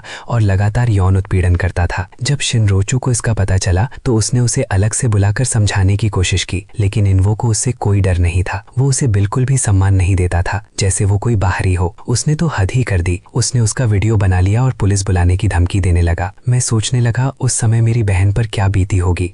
बो ने तो यहाँ तक कहा था कि अगर शान रोचू मान जाए तो वो अपनी पत्नी को तलाक देकर उसी से शादी कर लेगा ताकि दोनों परिवार और करीब आ जाए। उस समय मेरी बहन गुस्से से पागल हो गई थी। उसने मुझे ये सब बताने की कोशिश की थी, लेकिन मैं तो सिर्फ लूरियान के पीछे अंधा हो चुका था। मैंने उसकी एक भी बात पर ध्यान नहीं दिया।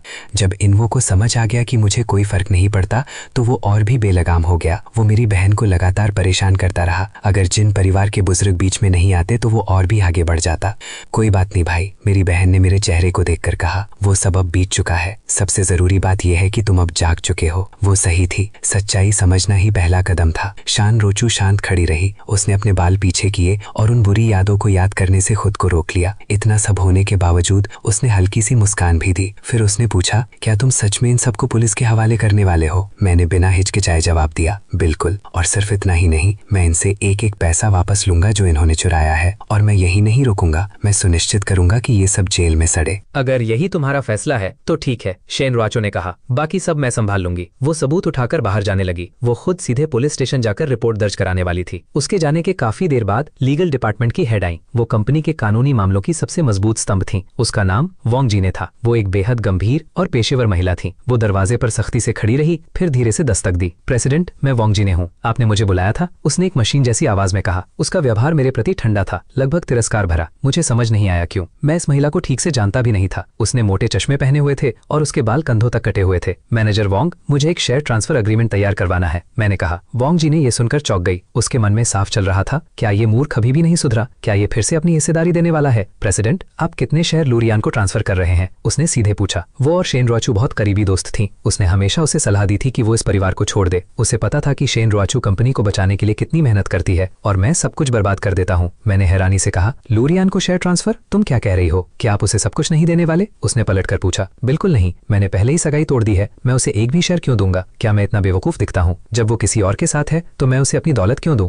ये सुनते ही वोंग जीने ने राहत की सांस ली। तभी मुझे अचानक याद आया, मैं फिर से जन्म लेकर आया हूँ, लेकिन दहेज का जो सामान पहले ही भेज चुका हूँ वो भूल गया था। प्रॉपर्टी अभी ट्रांसफर नहीं हुई थी, लेकिन नकद, एंटीक और कीमती चीजें सब लू परिवार को दे दी गई थी। वोंग जी ने, एक काम करो, तुरंत लू परिवार को नोटिस भेजो, सारा पैसा और गिफ्ट वापस करें। वो मुझे ऐसे देख रही थी जैसे मैं कोई और इंसान बन गया हूँ। अगर लूरियान को नहीं दे रहे तो फिर किसे ट्रांसफर कर रहे हैं? उसने उत्सुकता से पूछा। क्या आपने किसी और परिवार की लड़की पसंद कर ली है? अगर नहीं तो मुझे ही दे दीजिए, उसने हल्के मजाक में कहा। मैं मुस्कुराया और उसके करीब जाकर उसके कान में 3 शब्द फुसफुसाए। उसका चेहरा पहले हैरान हुआ, फिर डर गया और आखिर में खुशी से भर गया। समझ गई, कोई समस्या नहीं, मैं अभी ड्राफ्ट तैयार करती हूँ। वो अपनी सामान्य प्रोफेशनल छवि भूलकर जल्दी से लीगल डिपार्टमेंट की ओर भागी। मैंने पीछे से कहा, इतनी जल्दी क्या है? डर है कि मैं अपना फैसला बदल दूंगा? वो रुक गई। सच में उसे डर था कि मैं अपना मन बदल दूंगा। आपको पता है आप कितने शेयर ट्रांसफर करने वाले हैं? उसने पूछा। 25%, 20%, 95%, मैंने ठंडे स्वर में कहा। वो वहीं खड़ी रह गई, पूरी तरह स्तब्ध। ये वही दौलत थी जिसे मैं पहले लू रियान को देना चाहता था, लेकिन तब वो कुल का सिर्फ 8.21% था। वोंग जीने को विश्वास नहीं हो रहा था। उसने मेरी आंखों में देखा और समझ गई कि मैं मजाक नहीं कर रहा। वो दृढ़ संकल्प के साथ मुड़ी और तेजी से चली गई। मैं धीरे धीरे हॉल में चलने लगा। प्रेसिडेंट बनने के बाद ये ऑफिस सालों से खाली पड़ा था। पहले कुछ महीनों के अलावा यहाँ कुछ भी नहीं बदला था। ये इमारत पूरे शहर की सबसे ऊंची गगनचुंबी इमारत थी। मैं सबसे ऊपर खड़ा होकर नीचे की दुनिया को देख रहा था। सड़क पर चलते लोग और गाड़ियां मुझे छोटी छोटी चींटियों जैसी लग रही थीं। उस पल मुझे समझ आया कि लोग आखिर क्यों नाम और दौलत के पीछे भागते हैं। ऊंचाई पर खड़े होकर सब पर नजर रखने का जो एहसास होता है वो नशे जैसा होता है। हर बार जब मैं यहाँ आता हूँ मुझे अपने पिता की याद आती है। यही वो जगह थी जहाँ वे काम करते थे। मुझे याद है कैसे वे हर समस्या को लेकर चिंता करते थे और जब कोई प्रोजेक्ट सफल होता था तो उनके चेहरे पर खुशी चमक उठती थी। मेरे माता पिता के गुजरने के बाद मैंने अपनी सारी ऊर्जा किसी और पर खर्च कर दी। मैंने सब कुछ लू रियान को खुश करने में लगा दिया। प्रेसिडेंट का ऑफिस आमतौर पर मेहमानों के लिए नहीं खुलता, लेकिन आज यहाँ काफी हलचल थी। थोड़ी देर बाद रिसेप्शन से कॉल आया। ये एनआई थी। वो मुझसे मिलना चाहती थी। मानना पड़ेगा, एनआई में वाकई काबिलियत है। उसने सिर्फ एक रात में कमाल कर दिया। उसने जनता का ध्यान एंटरटेनमेंट इंडस्ट्री के एक बड़े स्कैंडल की ओर मोड़ दिया। इससे लू रियान और येन से जुड़ा सारा ड्रामा दब गया। कुछ लोग अभी भी बातें कर रहे थे, लेकिन मामला काफी हद तक शांत हो चुका था। आज सुबह लू परिवार के शेयर गिरे जरूर, लेकिन उतना नुकसान नहीं हुआ जितना मैंने सोचा था। फिर भी ऐसी बातों को पूरी तरह दबाना जरूरी होता है। इंटरनेट कभी भूलता नहीं, कोई भी इसे फिर से उठा सकता है। अगली बार शायद उनके पास बचने के लिए कोई सेलिब्रिटी स्कैंडल ना हो। इसीलिए लू परिवार ने एनआई को मेरे पास भेजा। वे चाहते हैं कि मैं एक बयान जारी करूं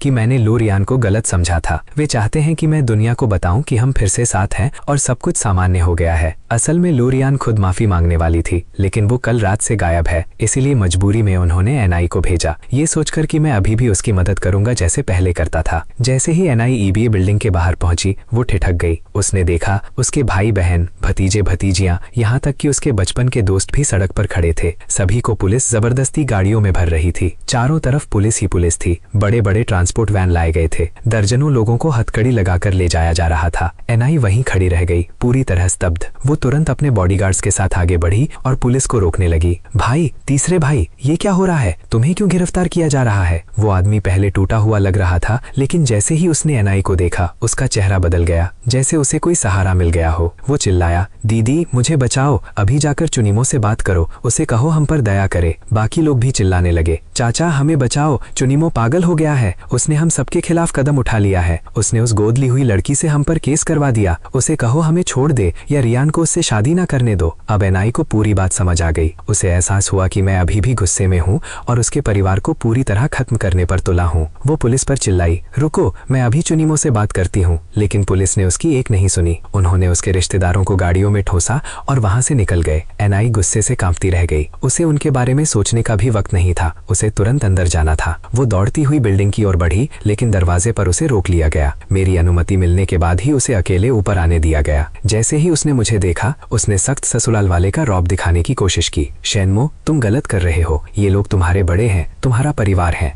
अगर उनसे गलती भी हुई है तो मुझे बताओ, मैं खुद संभाल लूंगी। पुलिस को इसमें मत घसीटो। क्या वो गोद ली हुई लड़की शेंजुचू ही तुम्हारे कान भर रही है? मेरी बात सुनो, एक बार तुम रुआन से शादी कर लोगे तो ये लोग तुम्हारा अपना खून बन जाएंगे। तुम्हारे आने वाले बच्चे भी इन्हीं की विरासत साझा करेंगे। लेकिन वो लड़की अलग है। वो सिर्फ एक बाहरी है, एक गोद ली हुई अजनबी। उसका खानदान अलग है, उसकी पहचान अलग है। तुम उसे कैसे तरजीह दे सकती हो? अगर रियान को पता चल गया तो वो बहुत गुस्सा होगी। पुलिस को बुलाओ, उन्हें छोड़ दो और मैं एक डिनर अरेंज कर दूंगी ताकि तुम उनसे माफी मांग सको। मैं उसे ठंडे भाव से देखता रहा, उसके इस नाटक को समझते हुए। मुझे हैरानी हो रही थी कि एनआई किस तरह मरे हुए को भी जिंदा साबित कर सकती है। वो काफी देर तक बोलती रही, फिर उसे एहसास हुआ कि मैं बिल्कुल चुप हूँ। मैंने एक शब्द भी नहीं कहा था। चिन्मो, तुम कुछ बोल क्यों नहीं रहे? इतनी सी बात के लिए इतनी बड़ी कार्रवाई करने की क्या जरूरत है? इतनी सी बात? मेरे अंदर गुस्सा उबलने लगा। ये औरत सच को मोड़ने में माहिर थी, बिल्कुल मेरी पिछली जिंदगी की तरह। वो हमेशा मुझे इसी तरह दबाव में लाती थी। मैं लू रियान को नाराज करने से इतना डरता था कि एनआई की हर बात मान लेता था। मैं हर चीज के लिए हाँ कह देता था और इसी तरह मैंने अपनी ही कंपनी बर्बाद कर दी। तुम्हारे रिश्तेदारों ने मेरी कंपनी का पैसा गबन किया और तुम इसे छोटी बात कहती हो? ऑफिस में सबके सामने गंदी हरकतें करना, क्या वो भी छोटी बात है? उन्होंने मेरे कर्मचारियों को दिन दहाड़े छेड़ा, उन्हें छुआ, कैमरों में उनकी हर हरकत रिकॉर्ड हुई है और फिर भी तुम इसे छोटी बात कहती हो? आखिरकार मैंने मेज पर जोर से हाथ मारा। मैं अचानक खड़ा हो गया और उसे ऐसी नजरों से देखा जैसी उसने पहले कभी नहीं देखी थी, लेकिन ये अपराध मेरी असली नाराजगी की वजह नहीं थे। सबसे बड़ा गुनाह ये था कि उन्होंने शेंजिचू को निशाना बनाया। इस जिंदगी में शेंजिचू ही मेरी सब कुछ है, वही मेरी जिंदगी है। मैंने एक कड़क गूंजती आवाज में चिल्लाया, जिससे एनाई डर के मारे कांप उठी। मेरे इस रूप को देखकर वो पूरी तरह स्तब्ध रह गई। उसे लंबे समय तक कुछ समझ ही नहीं आया कि क्या कहे। उसकी नजर में मैं हमेशा एक समझदार, शांत और आज्ञाकारी इंसान था। वो यकीन ही नहीं कर पा रही थी कि मैं उस पर इस तरह चिल्ला सकता हूँ। ये सब मुझे कुछ भी नहीं पता था, वो हकलाते हुए बोली। तुम्हें पहले बताना चाहिए था ताकि मैं उन्हें खुद ही समझा देती। क्या मजाक है, जैसे एनाई को पता ही नहीं था कि वो सारा चोरी का पैसा कहाँ जा रहा था।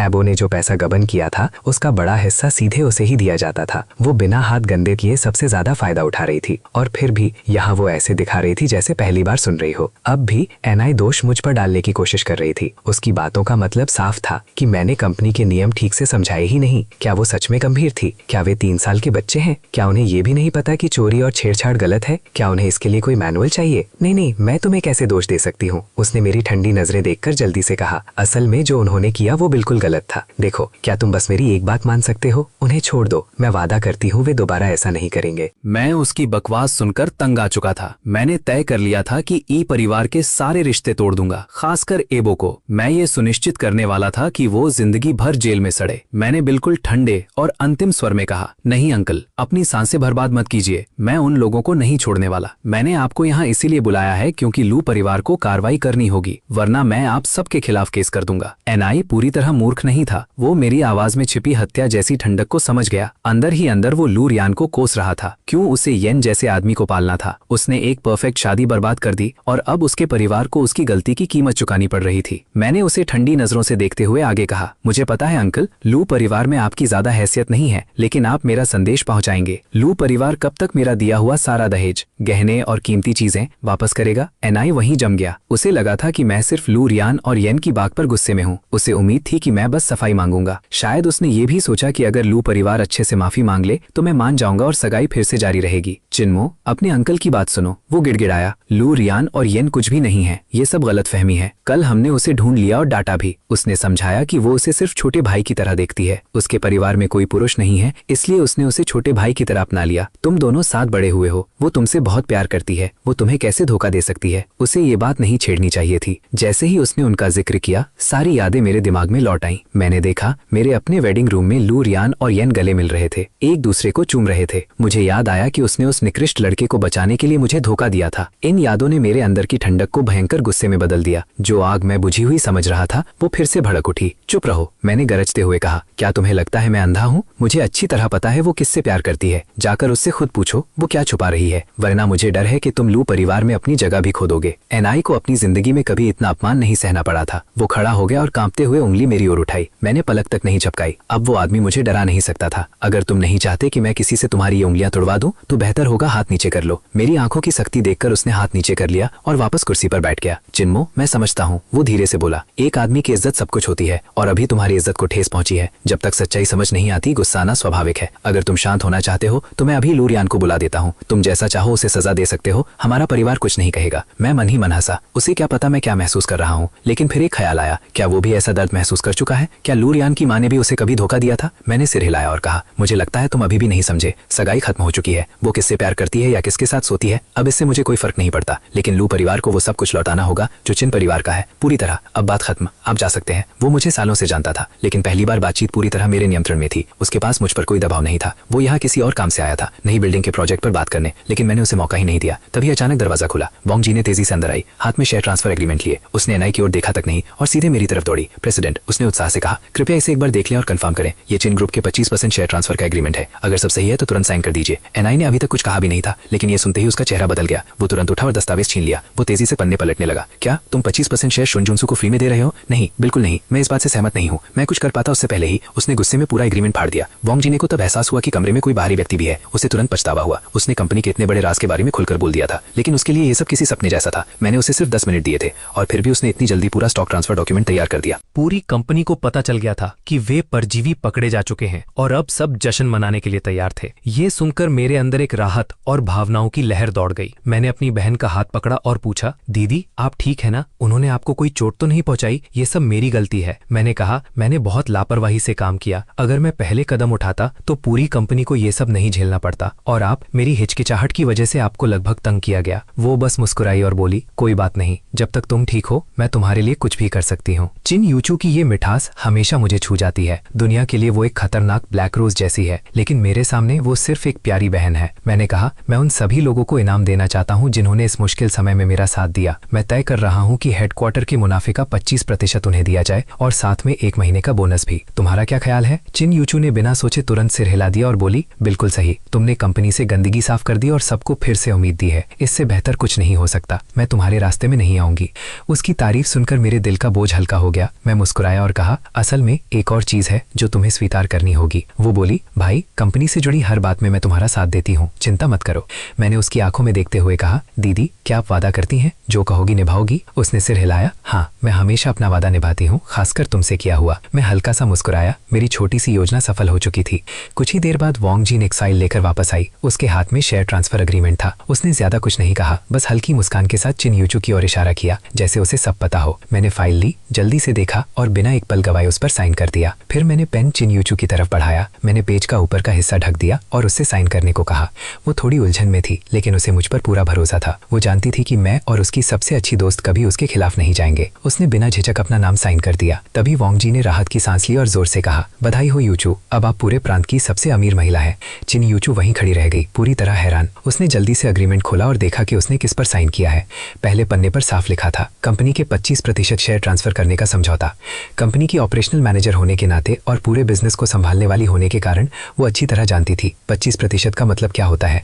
ये कोई छोटी रकम नहीं थी, ये एक बहुत बड़ी दौलत थी। उसे प्रांत की सबसे अमीर महिला कहना भी कम था। पूरे चीन में वो अब आसानी से शीर्ष 3 सबसे अमीर महिलाओं में शामिल हो चुकी थी। उसने मुझे हैरानी से देखा और पूछा, चिन्मू, तुम क्या कर रहे हो? मुझे ये सब क्यों दे रहे हो? मैं बस मुस्कुराया और कहा, दीदी, आपने वादा किया था कि आप मेरे हर फैसले का साथ देंगी। वो हकलाते हुए बोली, लेकिन मुझे ये शेयर देना ये बहुत ज्यादा है। उसे लगा कि मैं अपने ही नुकसान का फैसला ले रहा हूँ। चिन परिवार के पास कंपनी के 85% शेयर थे, 10% खुले बाजार में थे और बाकी 5% छोटे शेयर धारकों के पास। उसे 25% देने का मतलब था कि वो तुरंत दूसरी सबसे बड़ी शेयर होल्डर बन गई। अब कोई भी उसे नीचा दिखाने या सिर्फ गोद ली हुई बेटी कहने की हिम्मत नहीं कर सकता था। इस हिस्सेदारी के साथ वो आधिकारिक तौर पर शहर की सबसे शक्तिशाली महिला बन गई थी। मेरा चेहरा गंभीर हो गया और मैंने कहा, दीदी, मैं आपको ये शहर एक शर्त पर दे रहा हूँ। वॉन्ग जीन मेरे अचानक बदले हुए लहजे से चौंक गई। शायद उसे लगा कि मैं अपने शब्द वापस लेने वाला हूँ, लेकिन चिन यूचू नाराज नहीं हुई। उल्टा उसके चेहरे पर राहत दिख रही थी। वॉन्ग जीन हंसते हुए बोली, क्या बात है, कोई चाल तो नहीं चल रहे? कहीं तुम इसे नाम तो नहीं देने वाले? ये तो बहुत ठंडा व्यवहार होगा। उसकी बात सुनकर मैं खांसने लगा। चिन यूचू तुरंत मेरे पास आई और मुझे पानी दिया। उसके चेहरे पर चिंता साफ दिख रही थी। ये मासूम लड़की शायद लंबे समय से ऐसे किसी पल का इंतजार कर रही थी। असल में उसे बचपन से ही परिवार की बहू के रूप में सोचा गया था। मेरी माँ ने भी कभी ये बात कही थी, लेकिन मेरे पिता ने इसे सिरे से खारिज कर दिया था। उन्होंने इसे पुरानी सोच कहकर टाल दिया। लेकिन सच्चाई ये थी कि वो खुद भी इस रिश्ते के लिए तैयार थी, बस कह नहीं पाई। बाद में मेरे पिता ने लू परिवार के साथ रिश्ता तय कर दिया और मेरी सगाई लू रियान से बचपन में ही हो गई। ये फैसला मेरी माँ को हमेशा खटकता रहा। मैं और जोर से खांसने लगा, जिससे चिन यूचू का दिल भर आया। उसने वॉन्ग जीन को घूरते हुए कहा, क्या बकवास कर रही हो, चुप रहो। वॉन्ग जीन ने मजाक उड़ाते हुए कहा, अरे हमारी ब्लैक रोज अब रेड रोज बन गई है। मैं अपनी हंसी रोकते रोकते मुश्किल में पड़ गया। वॉन्ग जीन मुस्कुराई और बोली, ठीक है, मैं चलती हूँ, इससे पहले कि तुम्हारे इस रोमांस में बाधा डालूं। वो जाने लगी, लेकिन मैंने उसे रोक लिया। मैनेजर वॉन्ग, रुको, मैं अभी खत्म नहीं हुआ हूँ, मुझे तुम्हारी जरूरत है। चिन यूचू और वॉन्ग जीन दोनों समझ गईं कि बात अब गंभीर है। मैंने आगे कहा, इन 25% शेयरों के अलावा मैं एक और घोषणा कर रहा हूँ। आज से मैं चिन यूचू को जनरल मैनेजर नियुक्त करता हूँ। कंपनी के हर काम की जिम्मेदारी अब उसके पास होगी। हर बिजनेस और स्टाफ से जुड़ा फैसला वही लेगी। उसे अब मुझसे पूछने या रिपोर्ट करने की जरूरत नहीं होगी। वॉन्ग जीन ने हैरानी से पूछा, क्या आप सच में पूरी मैनेजमेंट पावर उन्हें दे रहे हैं? असल में मैं पूरी कंपनी की जिम्मेदारी चिन यूचू को सौंप रहा था और खुद सिर्फ नाम का चेयरमैन बन रहा था। इस बार वॉन्ग जीन ने संतुष्टि से मेरी ओर देखा और कहा, यह काम बहुत पहले हो जाना चाहिए था। डिप्टी होने की वजह से वो हमेशा बंधी हुई थी। हर छोटी चीज के लिए आपकी मंजूरी का इंतजार करते करते हमने बहुत मौके खो दिए। चिन यूचू ने कभी नहीं सोचा था कि मैं एक ही दिन में उसके रास्ते की सारी बाधाएं हटा दूंगा। उसकी आंखों में आंसू आ गए। वॉन्ग जीन समझ गई कि ये पल उनके लिए बहुत निजी है, इसलिए वो कोई बहाना बनाकर चुपचाप बाहर चली गई। पिछली रात की चादरों पर चमकीले लाल दाग थे।